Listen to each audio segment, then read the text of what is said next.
ओम शांति। आज गुरु जी का प्रवचन सरजो भाई के भजन पर है।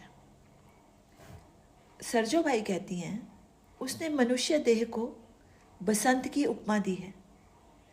ऋतुएं तो बहुत आती हैं, लेकिन परमात्मा की पूजा के फूल बसंत में ही खिलते हैं। बहार आती है, पूजा की सामग्री प्रकृति पेश करती है।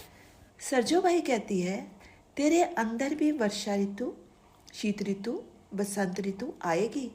जो भक्ति खूब बढ़ जाएगी तो समझ लेना बसंत ऋतु आ गई। जब वियोग ईश्वर के प्रति उमड़ आएगा तो समझ लेना वर्षा ऋतु आ गई, क्योंकि वियोग में आंसू बरसते हैं। जब दुख की अनुभूति होती है तो ठिठुरपन, कंपन आती है।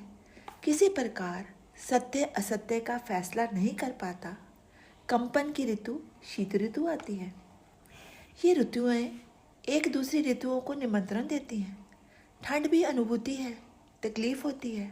ठंड के अंदर भी प्यास होती है तो प्रसाद के रूप में बसंत आ जाती है। जब मांग ही नहीं होगी अंदर से तो प्रसाद कैसे मिलेगा।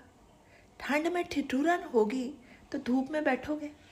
जब गर्मी बढ़ती है तो वर्षा की चाह होती है। धूप की चाह ठंड जगाती है। प्रकृति और मनुष्य एक ही तो चीज़ है। सूखे पेड़ भी होते हैं, डंडियां ही रह जाती हैं, मरते नहीं, मूर्छित होते हैं। मरने के बाद तो मांग ही नहीं होगी। उनके अंदर भी खिलने की कामना होती है। बसंत आती है तो पत्ते आ जाते हैं।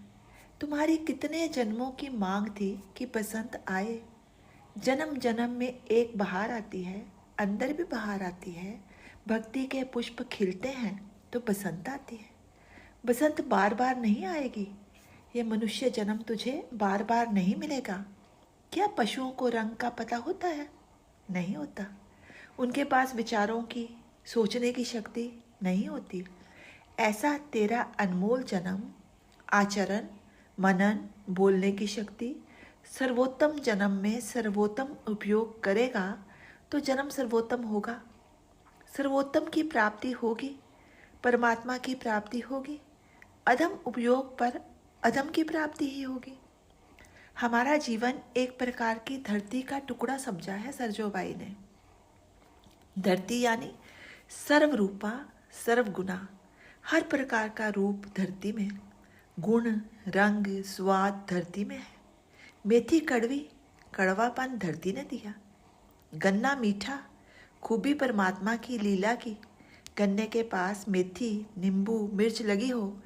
गन्ना मीठा, मेथी कड़वी, मिर्च तीखी, नींबू खट्टा। जैसी संगत वैसा बनता है। ये कहावत फिर कहाँ गई?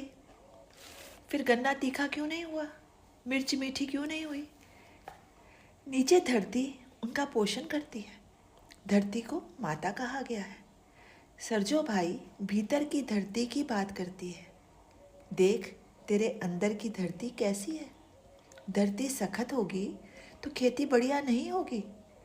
उस कठोरता को तोड़ कन कन कर दे। जब धरती नरम हो जाएगी तो फिर उसमें भक्ति का बीज रखेगा। बीज दोनों तरफ विकास करता है। जमीन में भी विकास करता है और बाहर भी विकास होता है। दोनों तरफ साथ साथ फूटता है। इधर आसमान, उधर धरती की गहराई तक भी। बीज में धरती पर रहना चाहता है। अपने इस मनुष्य जीवन में भक्ति के बीज बोने की कोशिश कर। तेरे बीज में से परम सत्य का पौधा तैयार होगा। तेरे अंदर परम सत्य छुपा हुआ है। सत्यनारायण की कथा मनुष्य की कथा है।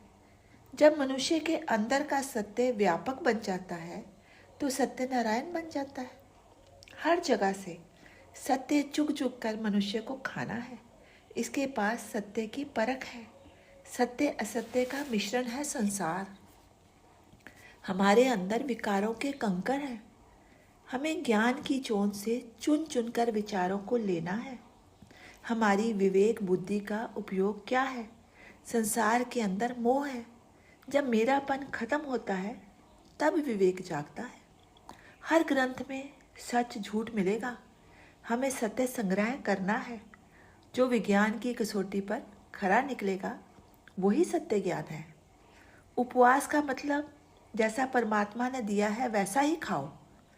केला, अमरूद वगैरह उसकी चाट बनाकर नहीं खाना। जहाँ रूपांतर वहाँ धर्म भ्रष्ट। सत्य स्वरूप मिट जाता है। जिसने सत्य के कण बटोर कर थैला भर लिया वो महात्मा बन गया। आप समाज से धीरे धीरे अलग हो जाओगे। संसार को अपना बनाओगे या संसार के स्वामी को? स्वामी को लेने जाओगे तो संसार छूट जाएगा, संसार के पास जाओगे तो स्वामी खिसक जाएगा। जैसे कमल कीचड़ का त्याग करता है, हम भी तो पैदा हुए हैं कायाओं के कीचड़ से। स्त्री की काया पुरुष की काया के कीचड़ से। कमल की गांठ भी कीचड़ से ही तो पैदा हुई है। ओम शांति। शेष कल।